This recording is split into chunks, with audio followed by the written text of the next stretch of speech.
Bonjour mes chères apprenantes, mes chers apprenants, ravi de vous rencontrer dans cette séance de l'éducation plastique. Cette séquence, on va la consacrer au design architectural. En général, dans ce semestre, on va étudier le design, l'expression et création et l'image. En ce qui concerne le design, on va créer une forme architecturale en mariant la touche locale et la touche internationale. Dans l'expression et la création, on va créer un travail décoratif basé sur des motifs artisanaux locaux, artistiquement élaborés.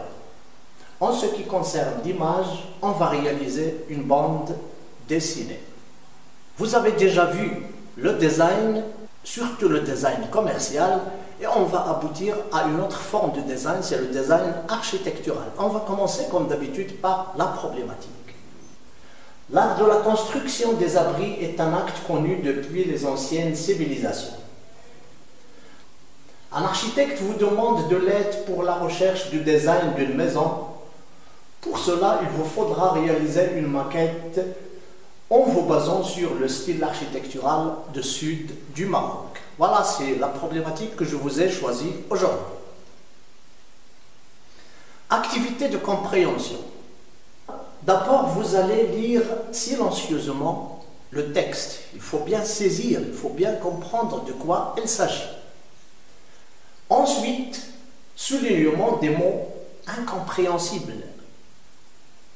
Après, on va expliquer ces mots, bien sûr une explication limitée, puis extraction ou repérage de l'idée principale.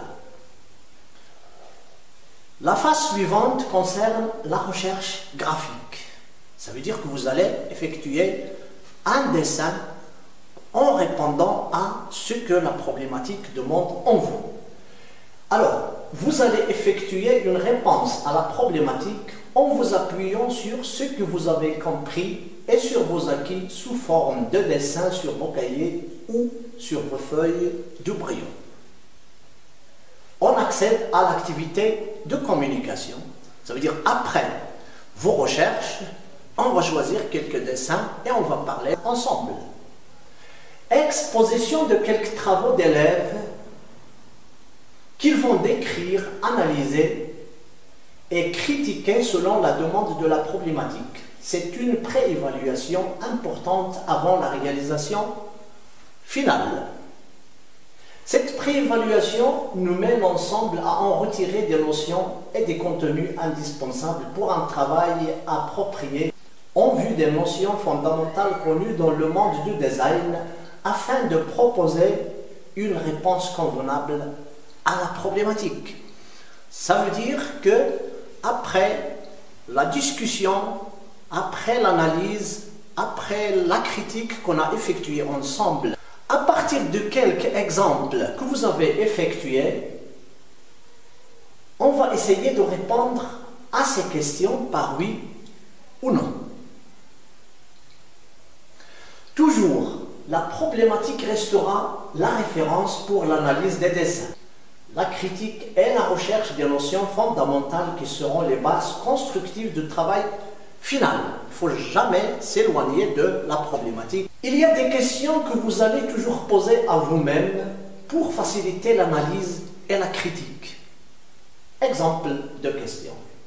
Est-ce que ce dessin répond à la demande de la problématique? Est-ce que l'architecte qui vous a demandé de l'aide sera satisfait de votre proposition? Quels sont les caractères positifs et autres négatifs de ce travail? Devant nous un dessin qu'on va analyser, on va décrire et on va essayer de répondre à quelques questions. Bien sûr, le dessin, le premier pas de notre analyse sera fait par l'élève qui va décrire son travail et puis les autres vont accéder à la critique, l'analyse et toujours comparer le dessin à la demande de la problématique. Est-ce que ce travail de recherche concerne le design architectural? Donc, on va répondre par oui ou non. Voilà. Donc, c'est oui. Est-ce que la touche de l'architecture du sud du Maroc est présente? Oui. Est-ce que le côté esthétique est présent? Oui. Est-ce que la maison représentée sur le design peut être utile après la construction? Oui. Peut-on dire qu'il y a une originalité, une recherche personnelle dans ce travail? Non. Là, il faut faire attention parce que c'est une forme architecturale qui existe déjà dans la réalité. Donc, il n'y a pas d'originalité, il n'y a pas de recherche personnelle dans ce travail. Donc, ce travail ne répond pas à la problématique. En ce qui concerne le deuxième dessin, voilà la question. Est-ce que ce travail de recherche concerne le design architectural? Oui. Est-ce que la touche de l'architecture du sud du Maroc est présente? Oui, on voit ça bien sûr. Est-ce que le côté esthétique est présent? Oui, bien sûr. En ce qui concerne l'esthétique, il faut toujours faire une différence. La beauté un peu liée à l'artisanat, c'est une beauté classique, et la beauté que demande le design, surtout moderne. Voilà. Là, on fait appel à cette esthétique un peu moderne. Voilà, il existe bien sûr. Est-ce que la maison représentée sur le dessin peut être utile après la construction? Oui, ça apparaît. Finalement, peut-on dire qu'il y a une originalité et une recherche personnelle dans ce travail? Oui, bien sûr, c'est ça qui a donné la force à ce dessin, parce qu'on voit au niveau de la porte, il y a une recherche un peu particulière. Et puis aussi au niveau de la tour, il y a un arc qui apparaît sur la tour de la Casbah, et aussi le motif artisanal qui est unique. Il n'a pas fait appel à la symétrie, parce que la symétrie, toujours, c'est une notion un peu classique et dépassée dont il faut surmonter dans le design moderne. Donc, passons à d'autres exemples. Par exemple, si on voit ce dessin, on observe que c'est une forme architecturale un peu étrange à l'architecture du sud du Maroc, et puisque la problématique est basée un peu sur ce caractéristique, alors on peut dire que ce dessin ne répond pas à la problématique. Passons à l'autre dessin. J'ai choisi ce dessin parce qu'il y a un point qu'il faut bien discuter. Voilà, si on regarde en général, le dessin, c'est une forme architecturale, mais au niveau de la porte, on ne peut pas accéder à cette maison parce qu'il y a un écart entre la terre et la porte, que la porte est très élevée. Donc ça soulève un peu la question, la relation entre la forme et la fonction. On peut dire alors que ce dessin ne répond pas à la demande de la problématique. Arguments principaux.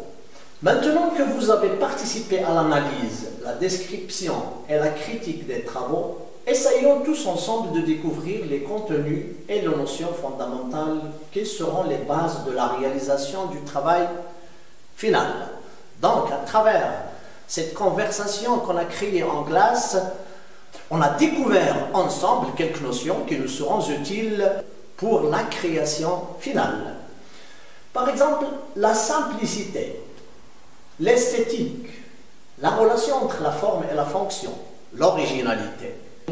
Voilà, ces quelques caractères parmi d'autres constituent les premières notions fondamentales du design en général. Ça veut dire qu'ils sont généraux, on peut les trouver toujours dans le design, soit commercial, soit architectural, soit sous d'autres formes. Avant d'accéder au travail final, il faut faire un tour dans ce qui concerne la culture plastique. Voilà pourquoi, pour bien accentuer le côté créatif et élargir le champ visuel de l'expression originale chez vous, nous allons aboutir à l'exposition de quelques documents qui peuvent stimuler en vous l'habileté de la création personnelle. Voilà, la culture plastique est un champ qui peut nourrir votre imagination pour la création finale. Puisque la problématique est basée un peu sur la touche de l'architecture au sud du Maroc, je vais vous présenter ici quelques formes architecturales du sud du Maroc, et voici la fameuse Casbah du Taourirt de Ouarzazate. C'est une construction en terre, voilà, constituée des tours un mur d'enceinte et plein de décorations. Passons à une autre forme architecturale de terre du sud du Maroc. Ici aussi, la Kasbah Beit Ben Haddou. C'est un ensemble des Kasbahs, un ancien village de la région de Ouarzazate aussi.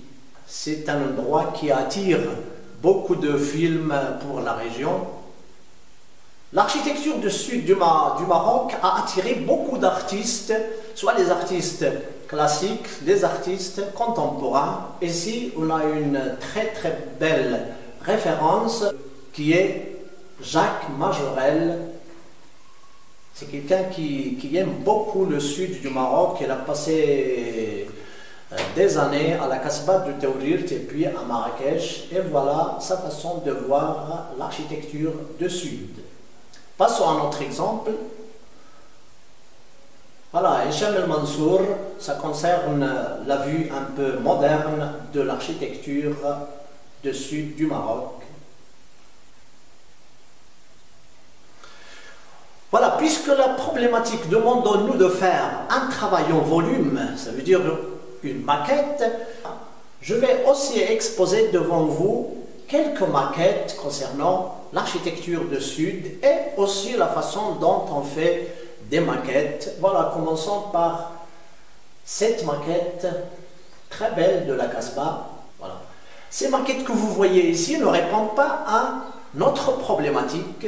Voilà, le but c'est juste de voir peut-être le matériel ou les matériaux dont les artistes travaillent pour faire leurs maquettes. Donc ce sont juste des exemples. Passons à une autre maquette.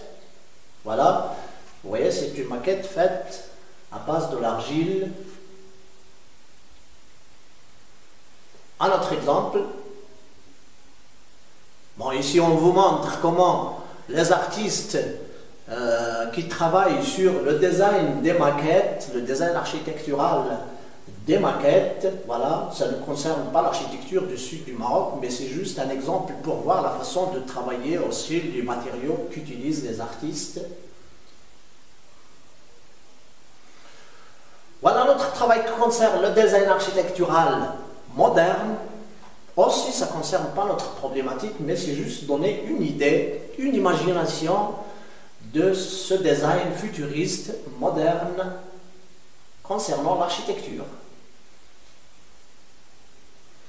Un autre travail qui peut vous donner une idée sur la façon de travailler. Voilà, on peut travailler avec le bois, le carton et tout ce que vous pouvez utiliser pour votre idée, pour votre conception est accepté.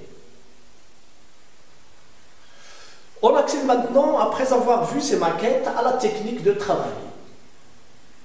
En observant ces maquettes, nous pouvons nous faire une idée des différentes techniques qui peuvent servir à la réalisation de votre travail, ainsi que les matériels et les matériaux qui conviennent à vos conceptions et vos idées. Voilà, je vous donne un exemple. On peut utiliser le papier carton, le polystère, le savon, le plâtre, l'argile, le bois, la colle bien sûr comme matériel, le couteau, diverses boîtes, la peinture, l'encre de Chine, le brodenoir, etc. et d'autres bien sûr. Bon, donc, je crois que vous avez une idée maintenant concernant ce que vous allez faire pour répondre à la problématique. La phase suivante, c'est la réalisation. Voilà, c'est tout pour cette séance. Et pour la deuxième séance, bien sûr, on va continuer la réalisation de vos travaux et on va accéder à la fin à l'évaluation. Voilà, pour l'évaluation, on accède aux normes et aux indicateurs. Pour les normes, d'abord on va commencer par la comparaison du produit et de la demande. Pour l'indicateur, c'est le design d'une maison. Donc la comparaison du produit et de la demande.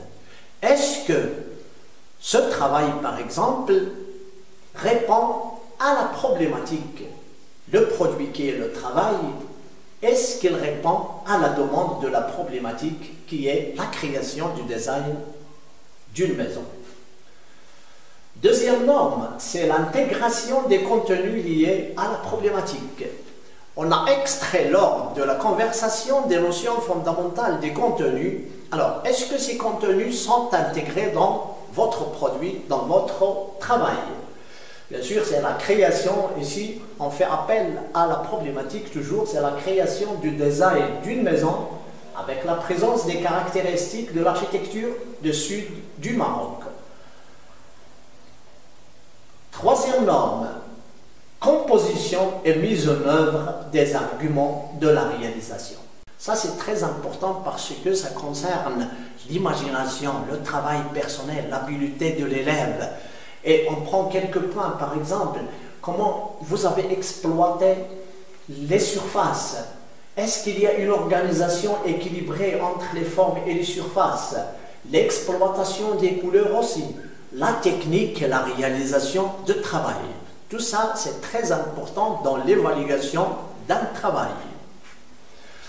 On passe aux quatrième norme, l'originalité et expressivité de produit. Ça aussi, c'est très important, il faut bien faire attention et depuis le début, on fait appel à cette originalité et à ce côté personnel dans le travail. Donc, il faut présenter un travail personnel toujours. La dernière norme, c'est la présentation du travail. À la fin, tu présentes, tu donnes ton travail et il faut trouver ce travail beau, propre. Le côté esthétique est très important aussi dans votre travail. Voilà mes chères apprenantes, mes chers apprenants, merci pour votre attention et rendez-vous dans un autre cours.